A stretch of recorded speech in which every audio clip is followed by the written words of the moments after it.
warahmatullahi wabarakatuh. Waalaikumsalam warahmatullahi wabarakatuh. Pertama-tama mari kita panjatkan puji syukur kita kehadirat Allah Subhanahu wa taala karena dengan karunia-Nya kita dapat berkumpul dalam majelis ilmu di pagi hari ini yang insya Allah diberkahi Allah. Salawat serta salam kita curahkan kepada Nabi kita Nabi Muhammad Sallallahu Alaihi Wasallam. Sebelumnya saya ucapkan terima kasih kepada para konsulen yang telah hadir, Dr. Rizky Rahmadian, spesialis ortopedi konsultan, Dr. Yefri Zulfikar, SPB SPU, dan tak lupa juga kepada pembicara pagi hari ini, Dr. Islam Akbar, spesialis bedah konsultan onkologi, yang akan memberikan materi mengenai step by step mytotal thyroidectomy. Terima kasih juga saya ucapkan kepada seluruh rekan-rekan residen atas kehadirannya pada pagi hari ini yang insya Allah mudah-mudahan diberkahi Allah. Mari baik untuk mempersingkat waktu, mari kita mulai pemaparan materinya kepada Dr. Islam Akbar SPB Konsultan Onkologi. Kami persilahkan, Dok. Ya, terima kasih moderator atas waktu yang telah diberikan pada saya.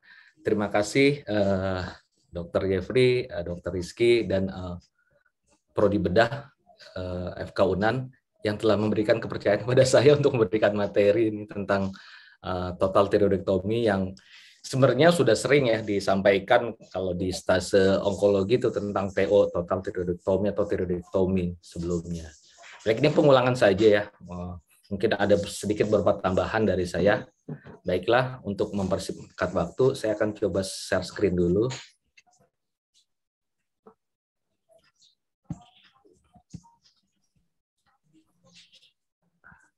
Ya, apakah terlihat ya? Ya, terlihat, Dok. Terlihat ya. Baiklah, saya akan full screen ya.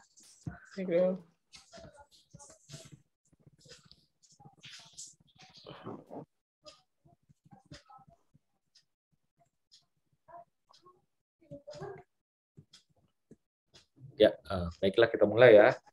Jadi, terima kasih adik-adik residen atas kehadirannya. Ya, ini saya akan coba sedikit mempresentasikan tentang teknik operasi ya thyroidectomy. Jadi sejarah thyroidectomy ini pertama sudah lama, sudah ada sejak tahun 30 Masehi, yaitu Aulus Cornelius. Dia mencoba melakukan stomectomy sampai akhirnya ke Lawrence Sennhurst di tahun 1683. Dia juga udah yang pertama kali melakukan thyroidectomy di dunia ya. Setelah itu perkembangan selanjutnya itu, nah ini dia bapak thyroidectomy pertama nih, Theodor Kocher nih. Dia yang pionir mengembangkan operasi thyroidectomy yang lebih safety gitu, dengan menurunkan angka mortalitas sekitar 50%, yang tadinya lebih dari 50% menjadi kurang dari 1%. Terus juga dikembangkan lagi oleh anak didiknya itu Halsted ya. Dia juga sudah mempreservasi paratiroid karena ini di sini berhubungan pada pasien-pasien pasca thyroidectomy ada gejala-gejala tetani di sini. Dan perkembangan selanjutnya sudah mulai dikenalkan ini endoskopi thyroidectomy mulai dari post auricular approach atau TUTFA atau TUTSA ya.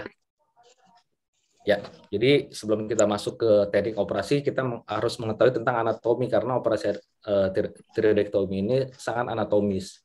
Jadi kita ketahui bahwa kelenjar tiroid ini ada dua ya, dia dihubungkan oleh isthmus.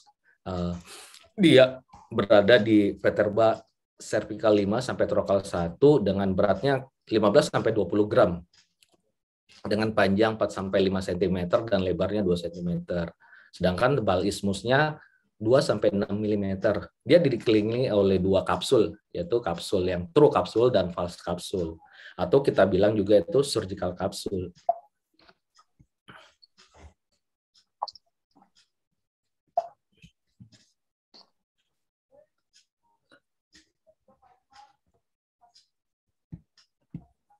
Jadi true kapsul ini kapsul yang langsung meliputi kelenjar tiroid ya, yang di sini biasanya terdapat vena-vena. Dan di atasnya itu ada kapsul lagi, itu post kapsul. Nah, kita kalau melakukan atau memisahkan tiroid ini dengan strep muscle atau jaringan sekitarnya, kita harus berada di antara true kapsul dan post kapsul. Jadi di situ daerah yang avaskular ya. Jadi kalau kita sampai menembus melewati true kapsul, kadang kita mengenai vena, jadi terjadi perdarahan sekitar tiroid tersebut. Jadi pada bagian anterior dari kelenjar tiroid ini ada menempel beberapa otot, yaitu strap muscle, yaitu ada sternotiroid, ada sternohyoid, dan otot-otot ini diinervasi oleh cabang terakhir dari nervus kranial, yaitu hipoglossus. Di sini dia ansanya yang menginervasi ya dari strap muscle tersebut. Pada bagian posterior dari kelenjar tiroid ini ada kelenjar paratiroid, di situ ada nervus recurrens laryngeus dan esophagus, di mana esophagus ini letaknya berada di belakang trakea. Dia mempunyai satu dinding dengan trakea ya. Dia mempunyai satu dinding yang sama gitu, dindingnya berbarengan dengan trakea yang di daerah posterior. Sedangkan nervus recurrens laryngeus biasanya berjalan di antara lateral dari sulcus tracheoesophagus.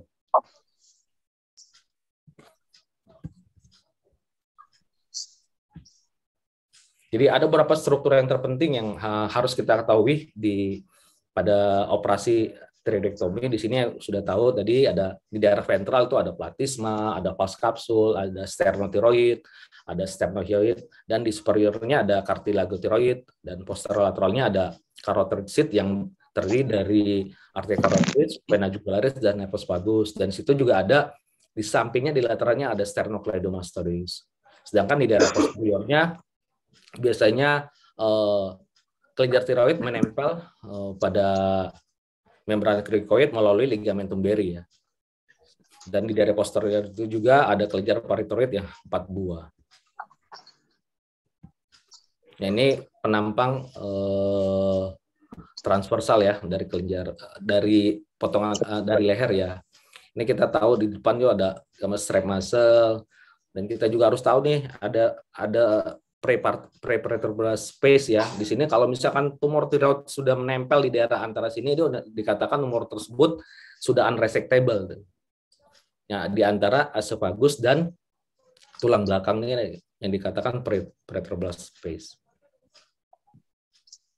Jadi vaskularisasi tiroid, jadi arteri, jadi di kelenjar tiroid ini diperdarai oleh cabang dari arteri karotis eksterna, yaitu arteri tiroid superior. Dia memberikan perdarahan sekitar 15-20%.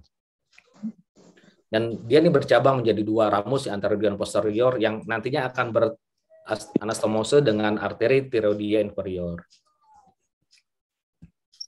Terus ada juga arteri tiroidia inferior, ini merupakan lanjutan dari trunkus tirocervicalis yang berasal dari arteri subclavia yang memberikan perdarahan sebanyak 76-78% ya. Dan dia akan bercabang di daerah kaudal, akan bercabang menjadi 2 ya, ada ramus anterior dan ramus posterior yang tadi saya bilang tadi, dia akan beranastomosis dengan arteri tiroidia superior. Dan ada juga nanti di sini biasanya di daerah bawah lebih inferior atau ada namanya arteri tiroidia ima. Ini arteri ini berjalan ke arah ismus dan merupakan cabang dari arcus aorta ya, dan memberikan perdarahan sekitar 1-20%. Tapi nggak semuanya setiap pasien ini mempunyai arteri ima tersebut ya. Dan hati-hati pada saat kita melakukan tracheostomi, biasanya kadang-kadang jika pada pasien tersebut ada arteri ima, biasanya kalau injury sulit kita mengontrol perdarahannya arteri ima tersebut. Sedangkan drainase vena ini mengikuti arteri nih. Ini vena kelenjar tiroid berasal dari plexus venus yang bergabung ya menjadi 3 cabang. Ada vena tiroid superior yang menuju ke vena jugularis interna, ada vena tiroid media, dan vena tiroidia inferior. Dan ini pembuluh lim di daerah yang mendrainase yang ke kelenjar tiroid. Ini di daerah laring ya, ada Delvian node, terus ada KGB pratrakeal, dekat nervus recurrens laryngeus, ada dan KGB yang di depan trakea. Dan semuanya akan diteruskan ke daerah lantari jugular.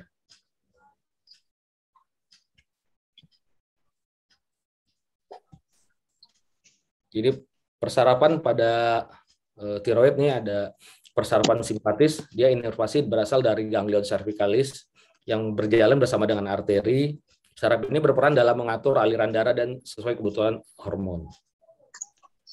Ini persarapan parasimpatisnya ini ada nervus laryngeus superior merupakan cabang dari nervus vagus, terus ada cabang eksternal laryngeus yang menginervasi ya musculus cricotiroid yang akan menegangkan chorda vocalis dan mendorong bagian depan cardiotoroid. Terus ada cabang interna laryngeus superior yang masuk ke dalam laring dan menginervasi daerah mukosa laring. Udah ke belakang. Ke belakang ya. Terus ada nervus recurrens laryngeus yang perjalanannya dia berjalan di kanan dan kiri ya. Yang membedakan antara kanan dan kiri itu yang kanan menyilang dari lateral ke medial, sedangkan yang kiri harus turun dulu sampai ke arcus aorta, kemudian kembali lagi ke sulcus tracheoesophageal. Nah, makanya di sini karena dia menyilang lagi ke arcus aorta yang sebelah kiri, kadang nervus recurrens laryngeus yang kiri ini dia malah lebih jadi superior, yang gampang cedera dia jadinya. Ini ada beberapa variasi di nervus laryngeus. Yang terbanyak itu yang di kanan tuh yang diantaranya. Jadi diantaranya masuk di arteri tiroidea inferior.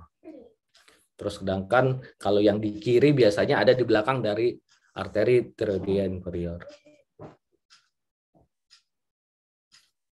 Ini ada beberapa variasi yang tadi sudah disebutkan. Dan kita juga harus mengetahui ada namanya tubercle Jucker-Kendall yang pertama menemukan si Emil Jucker-Kendall di tahun 1902. Dia merupakan bagian posterior dari kelenjar tiroid yang ekstensi ya ke area ligamentum Berry. Dia insidensinya sekitar lebih dari 50% orang mempunyai tubercle Jucker-Kendall. Dan dilaporkan yang bilateral sekitar 15-20%. Yang paling banyak berada di kanan dibandingkan kiri. Jadi tubercle Jucker-Kendall ini juga sebagai penanda ya, penanda biasanya untuk menilai nervus recurrens laryngeus. Biasanya ada di belakangnya atau berada di anteriornya. Nah ini dia nih. Nah, ini di atas ini yang gambar panah nih, yang panah warna hitam di bawah itu nervus recurrens laryngeus, pas di atasnya itu ada tubercle Jucker-Kendall.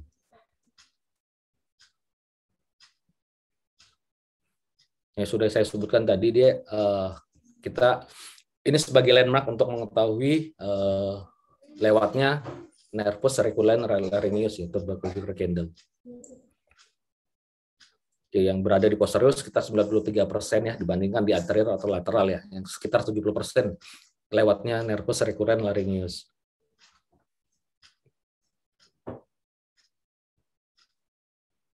Terus kita juga harus mengetahui letak posisi dari kelenjar paratiroid.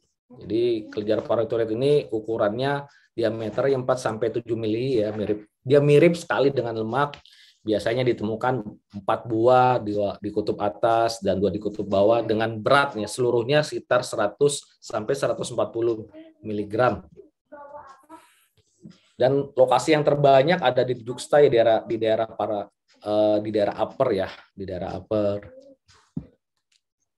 Bisa lihat di gambar sini yang sekitar 77% paling banyak berada di upper, di daerah juxta.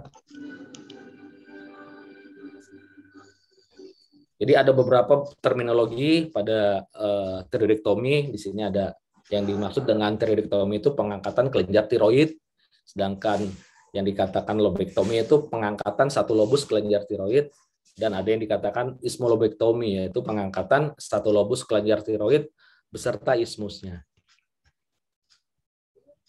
Sedangkan yang dikatakan subtotal tiroidektomi itu mengangkat sebagian tiroid, ya, kanan dan kiri dengan menyisakan jaringan tiroid masing-masing 2-4 gram.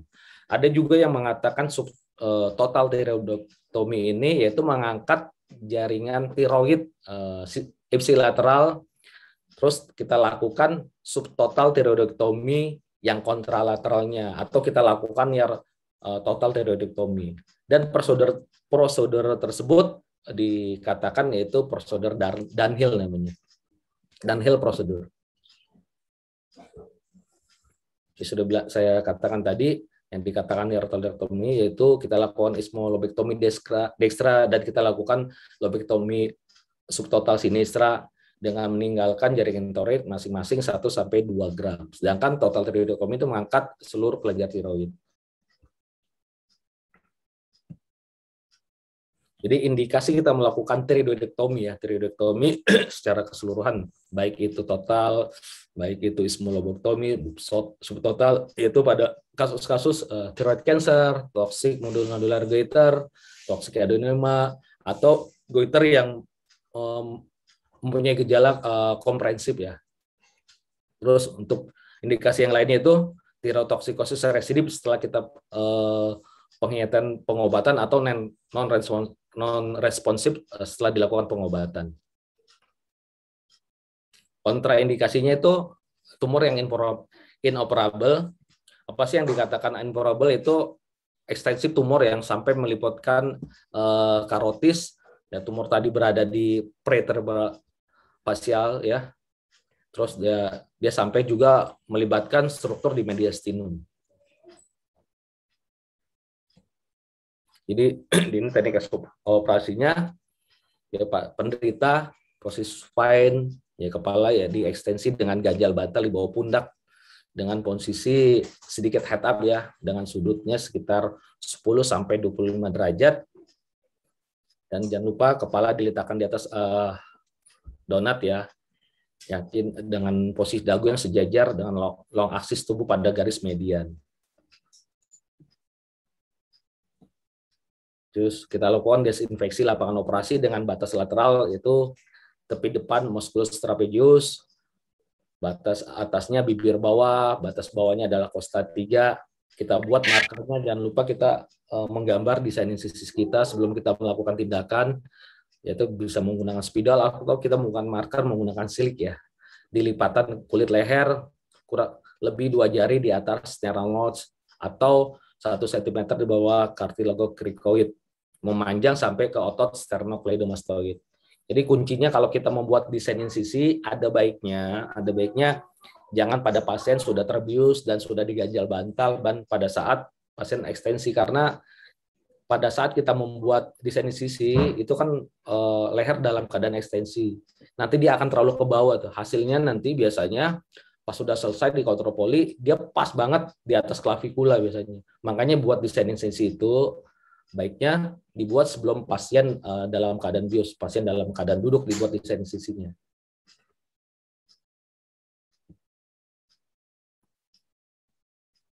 Jadi jika benjolannya satu, kita hanya melakukan ismolobektomi, tapi tetap kita tidak boleh terlalu ke pinggir. Kita tetap sebisa mungkin harus sejajar agar kita dapat mengekspos semua sisi ya, insisinya.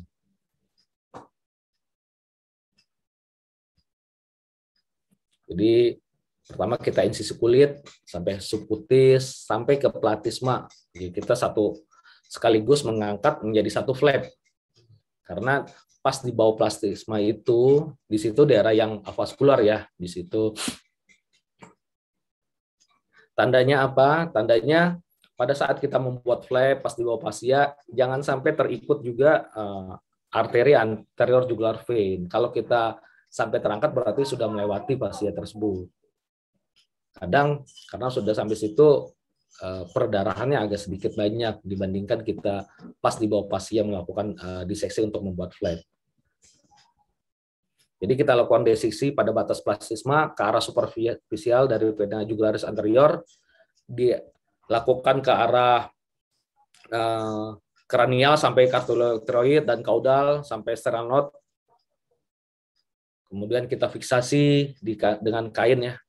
Ada baiknya kita fiksasi kain tersebut jangan sampai ikut terjahit juga kulit jangan sampai terjahit, baik yang di dagu ataupun yang di dada. Karena nanti pasca operasinya kadang pasien mengeluh nyeri, udah gitu nanti lukanya juga akan membuat keloid nantinya. Jadi jangan dijahitkan ke kulit kalau bisa.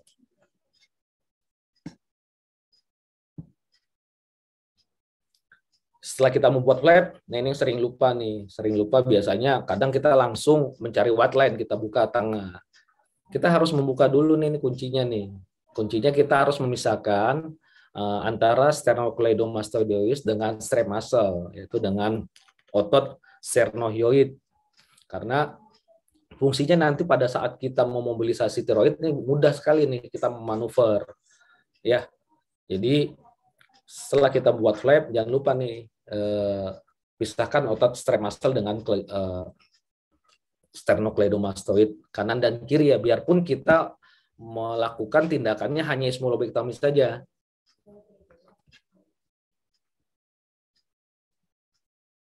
Nah, setelah sudah kita pisahkan sternocleidomastoid dengan strap muscle, mulai kita carilah yang bagian tengah yaitu white line. Jadi kita lakukan insisi fascia polisuperficial secara vertikal pada garis tengah ya, strap muscle hingga batas bawah sampai ke level sternal nodes, batas atasnya sampai kartilagi tiroid. Kita bisa melakukan diseksi tumpul pada pertengahan muscle sampai ke fascia coli profunda. Kita lakukan diseksi, kita bisa menggunakan klem ya. Kita bisa menggunakan klem, kita pisahkan, baru kita pisahkan dengan menggunakan cutter.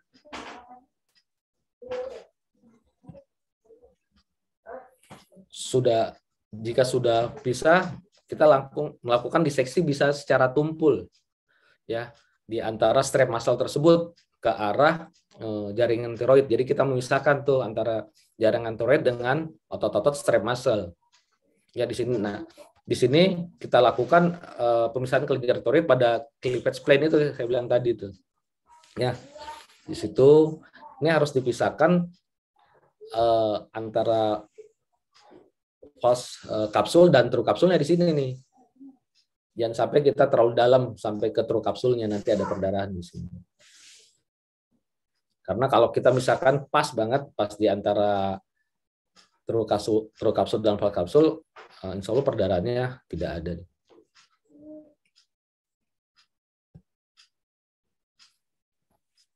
Setelah kita pisahkan semua itu bebas kelenjar tiroidnya, kalau dirasa bisa kita pisahkan tanpa memotong otot strap muscle, kita bebaskan. Tapi kalau kita rasa agak sedikit sulit, kita untuk membebaskan tersebut, untuk manuver nanti kelenjar tiroid, bisa strap muscle tersebut kita potong. Tapi jangan lupa nanti ada vena tiroid anterior jugular vein ini harus kita ligasi. Dan pemotongannya ini juga jangan sampai di tengah ataupun terlalu bawah. Kita harus sepertiga atas karena di sini ada ansa hipoglossi. Ansa hipoglossi ini menginervasi dari otot-otot strap muscle. Dia fungsinya sebenarnya nggak ada sih, cuma untuk kontraksi dari strap muscle. Cuma kalau sampai cedera nanti dia memberikan hasil kosmetik yang kurang baik nantinya. Jadi otot-otot strap muscle-nya akan sedikit atrofi. Ya. Atau nanti juga suatu saat kalau kita perlu lagi ansa hipoglossi ini kan untuk reinervasi itu biasanya pada pasien-pasien yang kelainan dari cedera lah atau saraf di nervus recurrens laryngeus, bisa kita lakukan reinervasi dengan menggunakan ansa hipoglossi.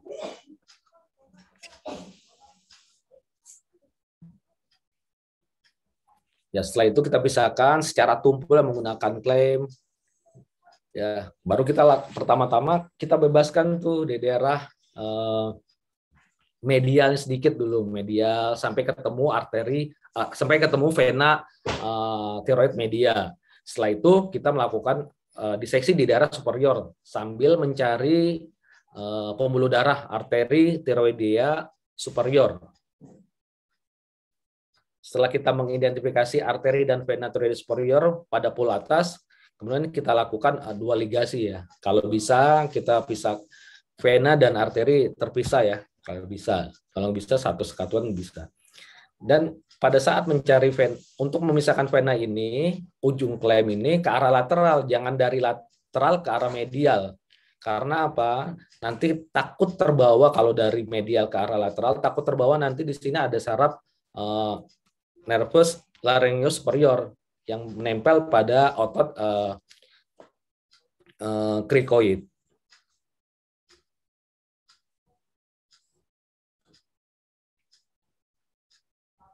Ya, setelah kita pisahkan arteri dan vena tiroid superior dan pul atas sudah mulai terpisah, kita mulailah melakukan diseksi tumpul sedikit di daerah medial ya, dengan mengidentifikasi vena tiroid media. Nah, sini sudah terlihat ya kan arteri vena tiroid media. Nah, vena tiroid media ini jangan di counter. Kalau bisa dia harus diligasi ya, harus diligasi biarpun itu vena. Ya.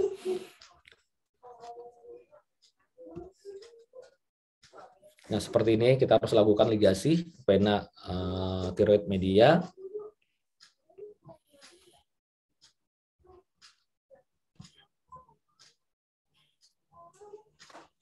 Jadi setelah kita melakukan ligasi vena tiroid media dan sudah kita bebaskan pul medianya, kita lanjutkan ke bawah dengan mengidentifikasi arteri dan vena tiroid inferior.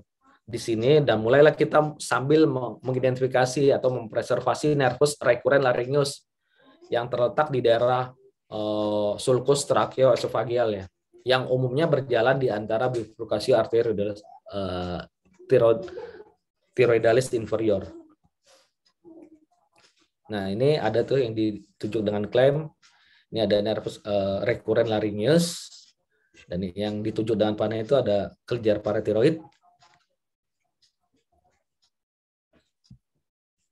Nih, sudah saya sebutkan tadi ya, beberapa variasi pada identifikasi nervus recurrent laryngeus. Yang terbanyak kalau yang di kanan dia berada di antaranya, yang di kiri biasanya berada di posterior dari arteri tiroidea inferior.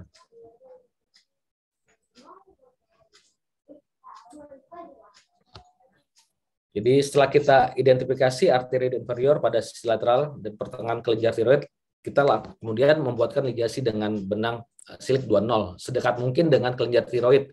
Jangan terlalu ke arah proksimal dari arteri tiroid inferior, karena kalau sampai kita melakukan ligasi itu nanti yang ditakutkan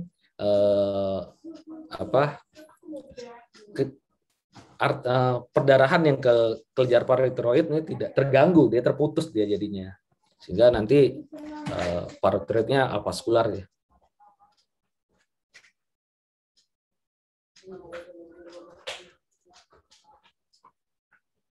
Kemudian setelah kita lakukan identifikasi daerah inferior, kita juga melakukan ligasi ya di daerah pul bawah, yang jangan sampai di counter, ini harus tetap diligasi dengan benang silik ya 2.0. Setelah itu kita semuanya sudah kita bebaskan. Kita untuk melakukan lobektomi maka kita harus menggunakan lem lurus yang dibuat marker. Ini ada klem di atasnya pas di atas dari nervus recurrent laryngeus sebagai penanda bahwa di bawahnya ada nervus recurrent laryngeus. Baru kita melakukan diseksi dari kelenjar paratiroid tersebut ya. Dari kelenjar tiroid tersebut maksudnya. Nah, setelah itu kita melakukan pemotongan dari ligamentum beri dan kita lanjutkan diseksi sampai ke arah ismus. Nah, jika kita melakukan total tiroidektomi ya sama lah prosedurnya sama seperti tadi. Dengan cara yang sama kita lakukan seperti tadi. Sedangkan kalau kita melakukan subtotal atau near total atau ismolobektomi, kita melakukan pengkleman di kelenjar tiroid yang kontralateralnya yang setelah melewati ismus tersebut, dan kita lakukan klaim, dan kita lakukan penjahitan arm stacking, ya, jahitan pada tiroid tadi untuk mengontrol perdarahan ini. Setelah itu selesai, kita cuci. Nah, ini contoh kita jahit arm stacking ya. Running sutur dia sebenarnya.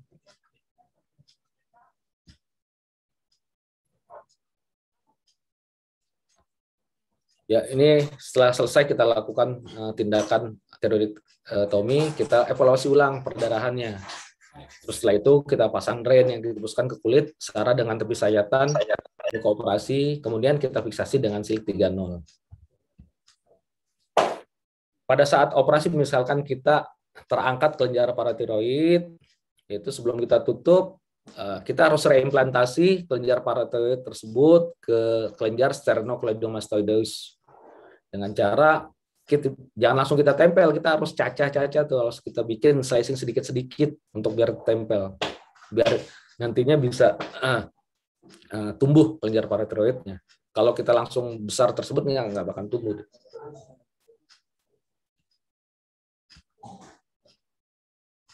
Ya, kemudian setelah itu semua kita lakukan di strap muscle, kita rekatkan kembali, kita jahit dengan chromic catgut atau benang absorbable.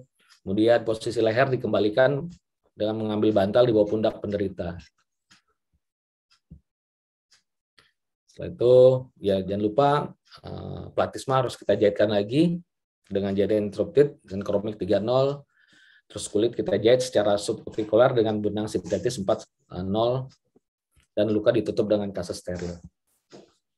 Jadi ada beberapa komplikasi yang terjadi pada tindakan operasi tiroidektomi. Ada yang membaginya, ada yang awal, ada yang lanjut nih. Yang awal perdarahan, ada parese nervous recurrent, baik laryngeus, ada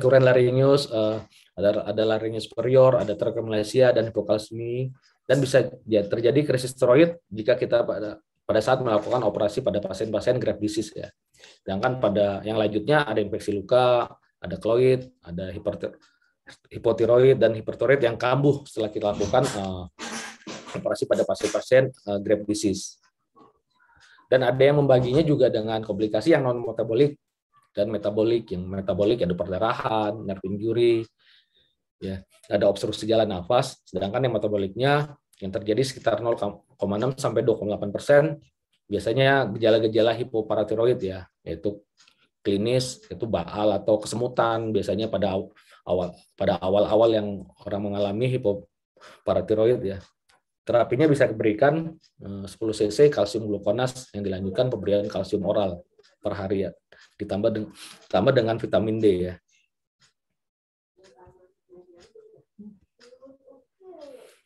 Dan jika terjadi krisis tiroid pada saat intraoperatif, pada saat kita melakukan tiroidektomi pada pasien-pasien graft disease, ini gejalanya ada febris, ada delirium, ada kejang, diare, muntah, takikardi.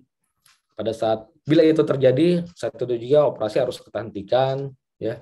Kita berikan oksigen, kita berikan bolus dextrose 40%, kita berikan beta blocker, dan kita berikan PTU ya 1.200 sampai 1.500 mg per hari, ya, diberikan 200 mg per 4 jam ya, ditambah dengan metamidol ya 120 mg per hari ya. Dan kalau perlu bisa kita berikan lugolisasi ya, lugol yang dengan pengenceran 1% sampai 2% ya.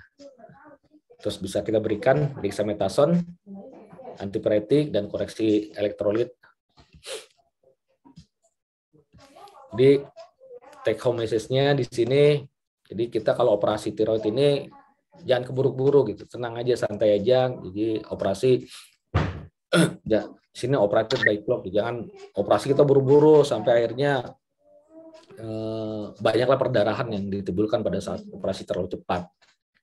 Terus posisi juga menentukan nih operasi yang baik, karena kalau pasien dengan posisi yang tidak baik dan lehernya kurang ekstensi, kita kurang bisa memanuver kelenjar tiroid tersebut.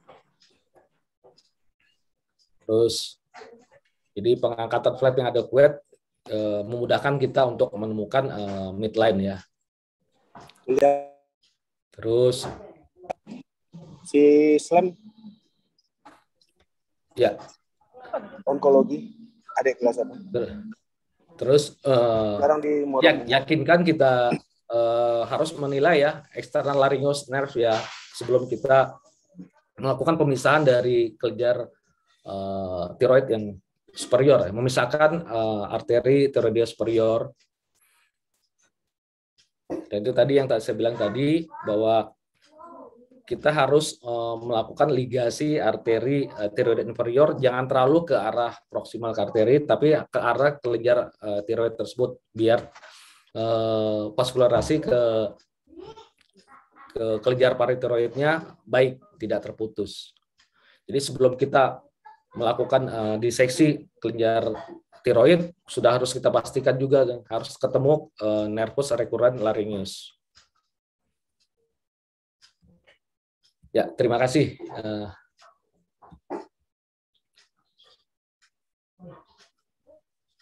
Ya, saya kembalikan ke moderator ya. Baik, alhamdulillahirobbilalamin. Kami ucapkan terima kasih kepada Dr. Islam Akbar, spesialis bedah konsultan onkologi, atas pemaparan materi yang begitu jelas, mudah-mudahan bermanfaat untuk rekan-rekan residen di kemudian hari. Mari Dok izin untuk kita buka sesi tanya jawab kepada rekan-rekan yang ingin bertanya dan berdiskusi. Saya persilahkan untuk open mic langsung. Ya, izin bertanya Dok.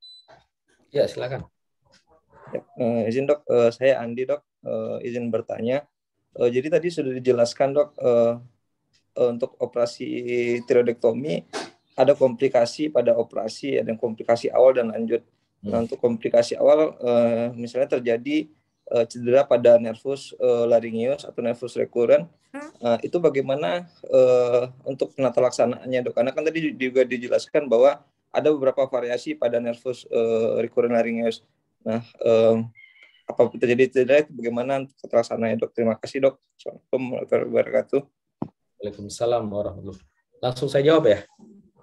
Boleh Dok, langsung saja Dok. Ya, jadi untuk menghindari komplikasinya, ya itu saya bilang tadi, kita sebelum melakukan diseksi kelenjar tiroid, melakukan tiroidektomi kelenjar tiroid tersebut, kita harus pastikan tuh nervus recurrens laryngeus harus ketemu dulu gitu. Ya, baru kita lakukan pemotongan. Kalau pada saat intraoperatif ternyata terputus dan saat itu terlihat gitu loh antara di bagian proksimal dan distalnya, dan bisa disambung, harus disambung secepatnya, harus disambung gitu. Kalau kecuali pada saat kita lihat ternyata terputus dan tidak bisa gitu kan, jaraknya jauh, kita sambung, yaitu harus nanti kita kan ada tindakan yang lain ya selain itu nantinya. Kalau tidak bisa disambung, kita melakukan graft sebenarnya, Kalau tidak bisa sama sekali, kita nantilah kalau sampai terjadi komplikasi yang misalkan adanya kelainan di pita suara, bisa kita lakukan lakukan medialisasi dari pita suara tersebut. Ada operasi selanjutnya nantinya. Gitu. Pokoknya intinya selama kita ketemu terus antara bagian proksimal dan distal harus kita sambungkan. Terus kalau misalkan antara proksimal dan distal ternyata ada gap, ya diusahakan kita harus melakukan graft.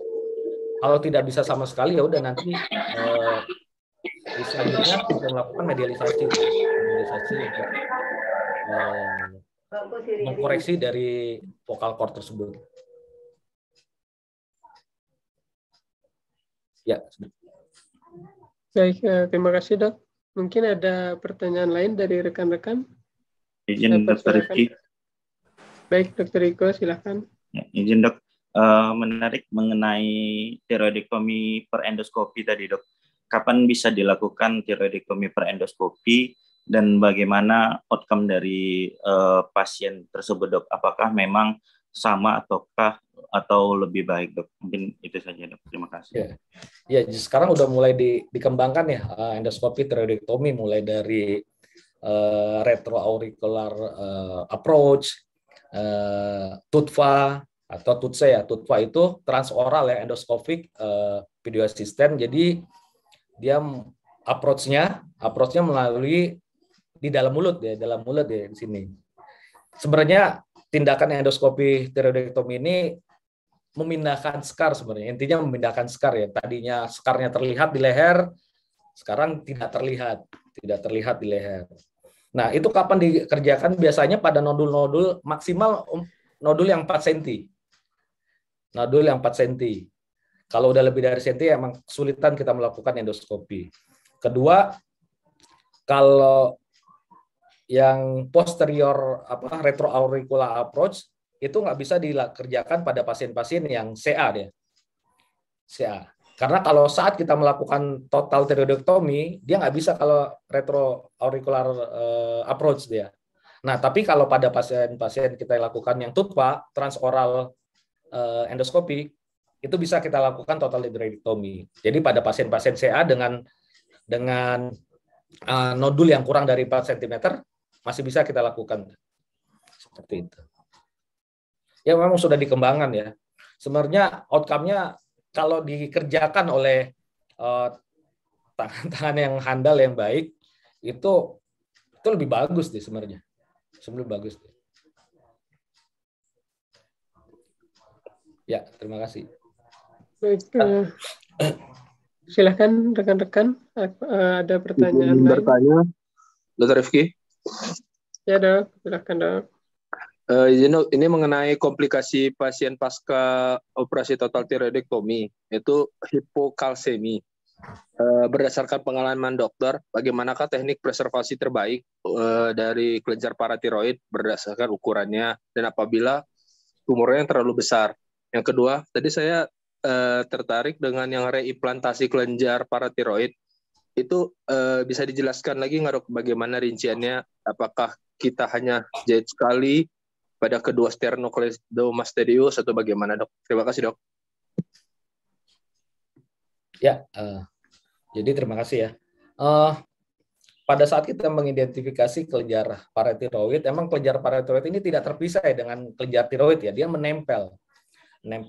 Makanya pada saat itu kita harus benar-benar pastikan lokasi dari kelenjar paratiroid tersebut gitu. Kita harus mendiseksi gitu kelenjar paratiroid, memisahkan antara kelenjar tiroid dan paratiroid. Harus benar-benar kita pastikan sekali gitu sampai terlepas gitu kan. Karena dia akan menempel biasanya. Dan lokasinya biasanya di daerah juxta gitu, daerah juxta. Untuk membedakan kelenjar paratiroid dengan lemak biasa emang cukup sulit sekali. Emang bentuknya sama gitu kan. Kalau pada saat itu ternyata kita ragu ya, ternyata ini kelenjar paratiroid atau lemak, ternyata sudah terlepas, kita bisa cemplungkan ke dalam air tuh biasanya. Kita cemplungkan air, kalau dia tenggelam, dia karena berat jenis dari paratiroid lebih tinggi, dia tenggelam itu kelenjar paratiroid. Kalau dia ngambang, dia hanya kelenjar getah bening biasa tuh. Seperti itu. Nah, kalau misalkan sudah terlepas, yaitu sebenarnya tadi kita lakukan reimplantasi. Reimplantasi kalau sudah terlepas, jangan satu itu kita tempelkan ya. Jadi harus kita pisahkan, untuk kita micing atau kita tumbuk, kita hancurkan kecil-kecil, kita jahit dengan benang absorbable, ya. Bisa di sternocleidomastoideus atau di bilateralnya bisa. Di lengan bawah di antebrachi pun bisa kita tempelkan di situ. Ditempel di otot bisa. Makanya pada pasien-pasien juga yang kita operasi adenoma paratiroid yang ternyata pas kita angkat kelenjar tidak ada adenoma, diangkat, itu bisa ke implantasi itu ke daerah antebrachi itu. Dengan satu syarat tadi saya bilang, dia kelenjar paratiroidnya itu harus dipecah kecil-kecil. Karena kalau satu yang besar itu, dia nggak akan tumbuh dia.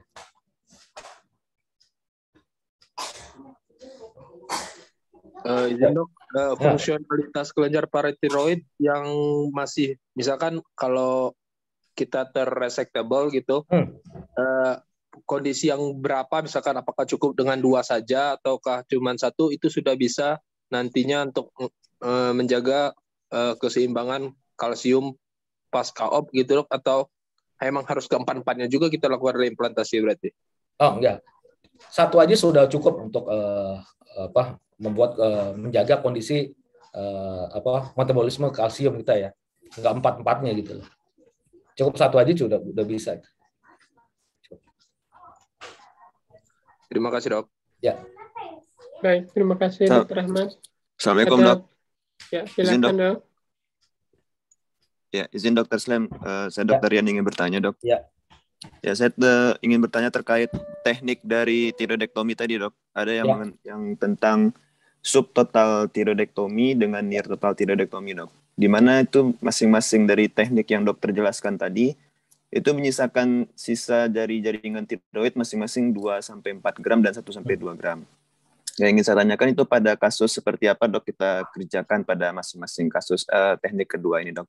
Dan apakah ada perbedaan yang signifikan dok dengan menyisakan perbedaan yang tidak signifikan antara subtotal tiroidektomi dengan near total tiroidektomi dok. Terima kasih dok.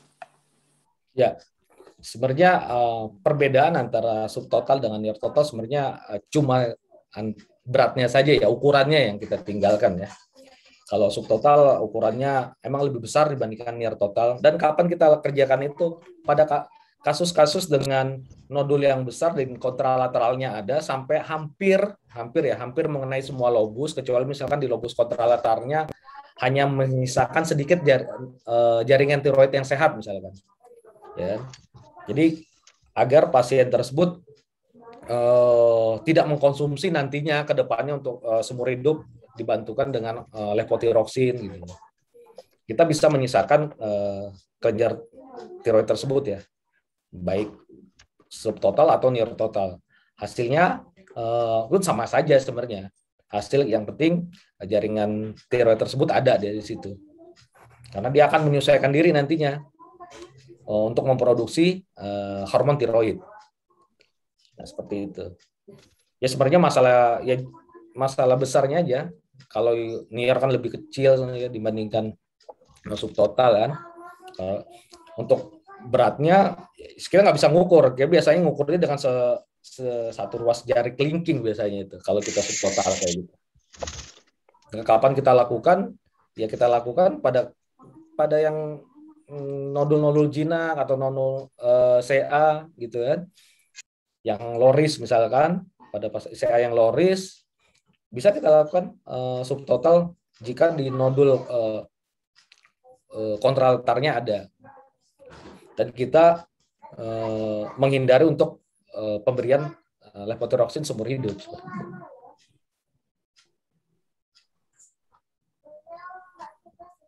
Baik, terima kasih Dr. Islam Akbar. Silakan apabila ada rekan-rekan yang masih ingin bertanya. Izin bertanya dok. Ya, silakan dok. Izin bertanya Dr. Islam. Ya.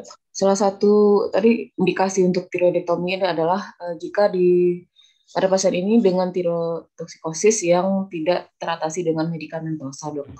Nah, bagaimana kriteria bahwa pengobatan dengan medikamentosa ini gagal atau berapa lama waktu yang kita butuhkan untuk follow up dari medikamentosa ini dan kita katakan gagal dan kita harus lakukan tindakan operasi maksudnya.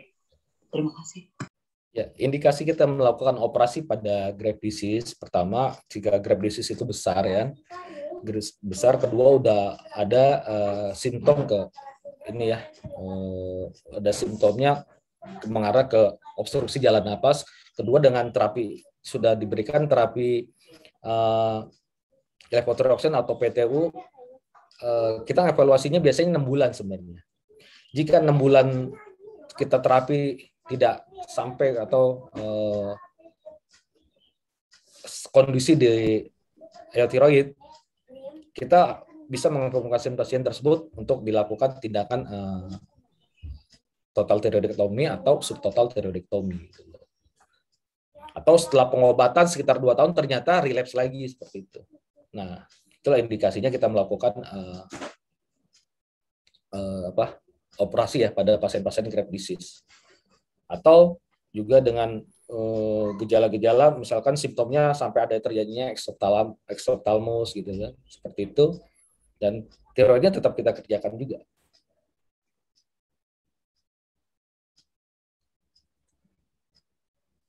Baik, terima kasih dok. Silahkan rekan-rekan, apakah masih ada pertanyaan? Izin bertanya dok. Silahkan Dokter Gunawan. Izin bertanya dok. Kalau misalkan pada pasien yang kita lakukan total tiroidektomi dengan menggunakan laparoskopik dok, mau bertanya tentang reimplantasi tadi dok. Kan tadi dicincang kecil-kecil terus dimasukkan. Kalau dengan teknik perlaparoskopik, apakah approach-nya tetap kita masukkan dari dalam atau kita buka insisi baru di luar terus baru kita tanamkan ke musculus sternocleidomastoidesnya dok? Mungkin itu aja dok.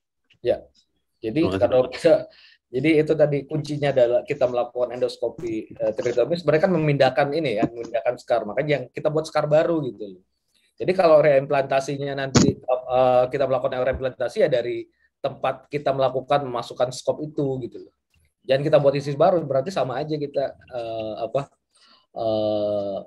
membuat insisi baru ya. Kita kan endoskopi ini intinya biar kosmetik, tidak terlihat skar seperti itu kan.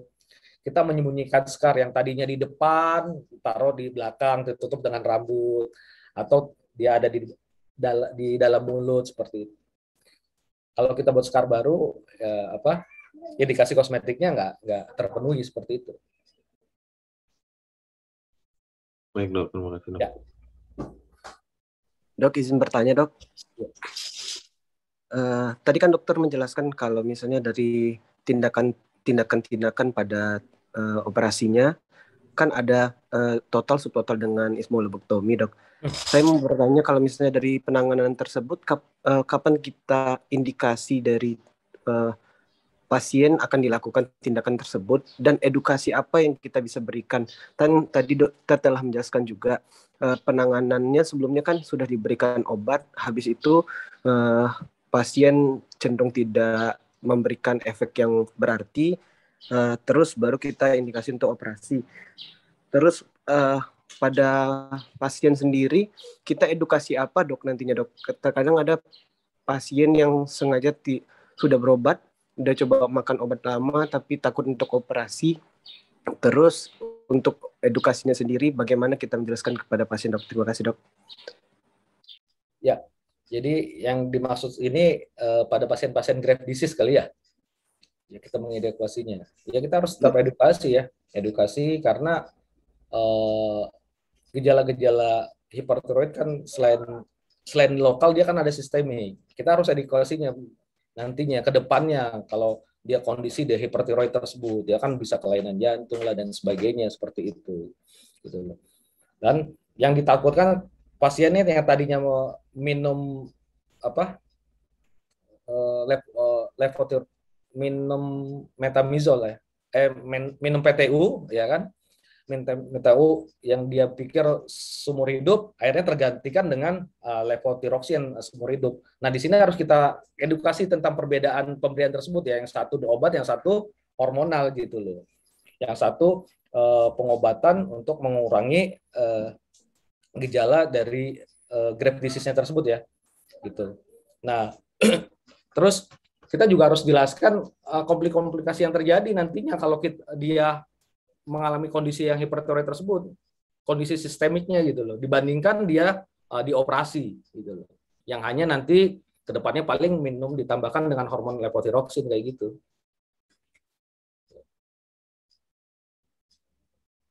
Baik, terima kasih dok. Barangkali ada pertanyaan lain, silakan rekan-rekan.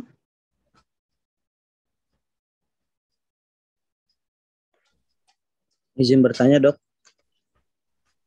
Silakan dok.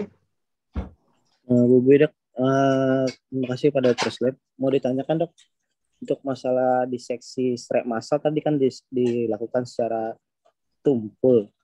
Selama ini kita juga yang kita lihat biasanya kadang dilakukan dengan secara tajam atau dengan pauper. Yang kedua, kalau pada identifikasi dari yang banyak kita kerjakan kan identifikasi pada arteri tiroidalis yang superior. Kalau di kondisi tumor lebih besar di daerah situ dan lebih mobile di daerah inferior, apakah ada tempatnya untuk kita lakukan di daerah inferior terlebih dahulu? Terus yang ketiga, mau saya tanyakan dok, mengenai terapi supresi dan substitusi dok. Mungkin mohon dijelaskan kembali dok untuk terapi tersebut dok. Terima kasih dok. Ya, jadi kita melakukan diseksi ya, diseksi kelenjar tiroid ya. Itu secara tumpul ya, menggunakan klaim kita pisahkan tuh antara plane yang tadi saya bilang tadi, yang true kapsul dan false kapsul untuk mengurangi perdarahan. Di situ kita memisahkan menggunakan klaim, setelah itu setengahnya kita menggunakan cutter ya untuk mengurangi perdarahan juga sedikit seperti itu.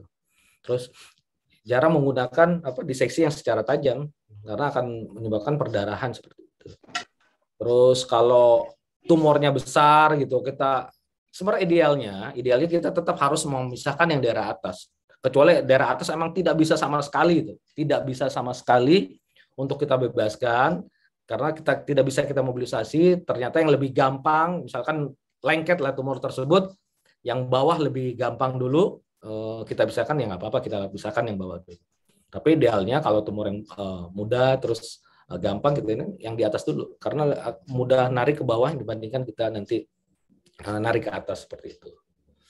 Terus yang terapi supresi dan terapi substitusi biasanya kalau terapi supresi itu biasa kita berikan pada pasien-pasien yang CA ya.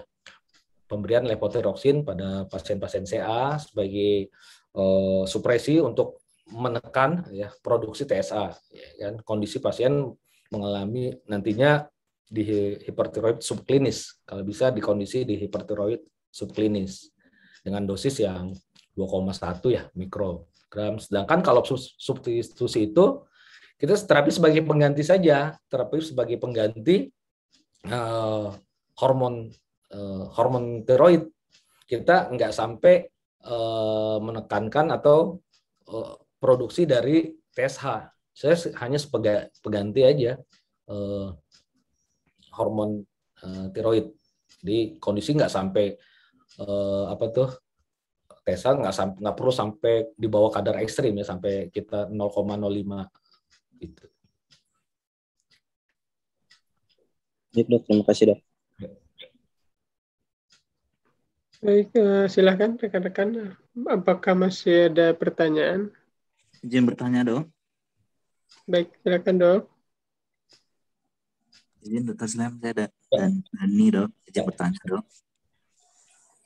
Mengenai komplikasi dari tiroidektomi ini dok, tadi ada dibagi atas non metabolik dan metabolik, di mana pasien ini juga dilakukan observasi pasca operasi di mana terjadi tanda-tanda klinis dan juga ada pemberian terapi.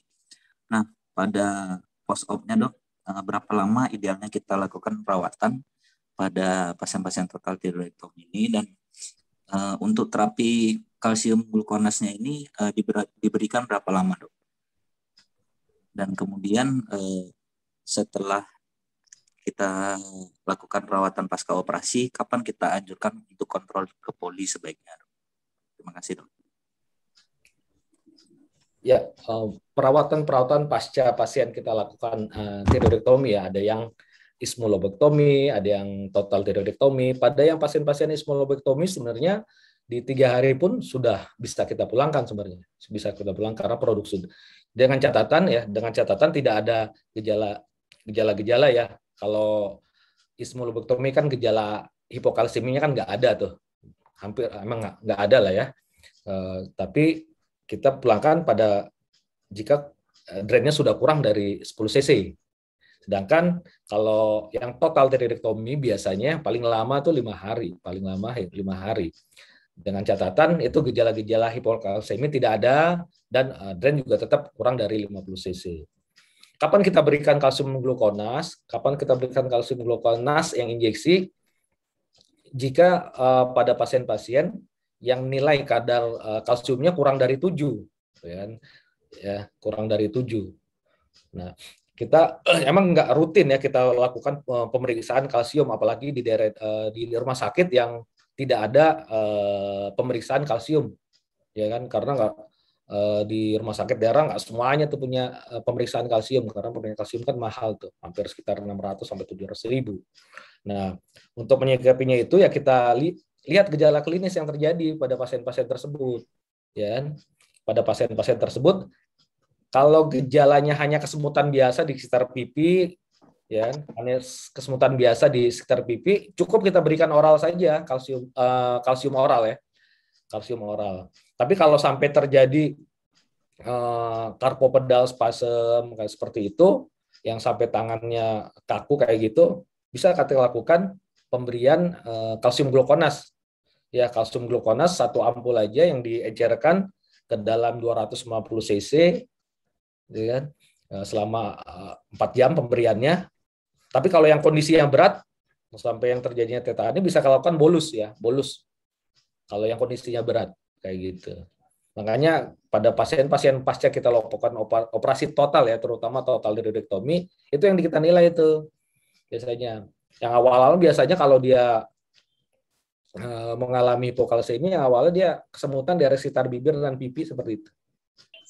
Dan itu bisa kita terapi cukup sebenarnya dengan pengobatan oral. Dan kita evaluasi besoknya kalau udah nggak ada gejala ya udah kita lanjutkan untuk maintenance. Setelah itu kita lihat nanti intinya apanya gejala klinisnya sampai berlangsung atau enggak. Kalau enggak kita stopkan nanti. Biasanya karena vaskular resesi ke kelenjar paratiroid itu terganggu biasanya. Tapi kalau sampai ternyata lama, mungkin sangat persisten, nah itu beda cerita, itu nanti bisa kita berikan akhirnya seterusnya tuh pemberian kalsium. Ya, terima kasih. Baik, terima kasih Dok. Silakan rekan-rekan, apakah masih ada pertanyaan?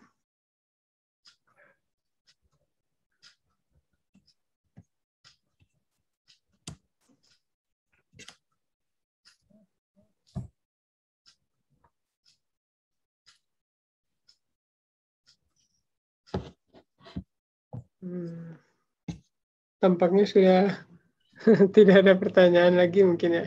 Dok, silahkan rekan-rekan, kalau tidak ada, waktu sudah menunjukkan pukul 7. Baik, mungkin kita tutup saja Dok. Alhamdulillah serangkaian materi dan diskusi telah kita lalui. Mudah-mudahan bermanfaat dan insya Allah bermanfaat untuk kita dan majelis ini diberkahi Allah.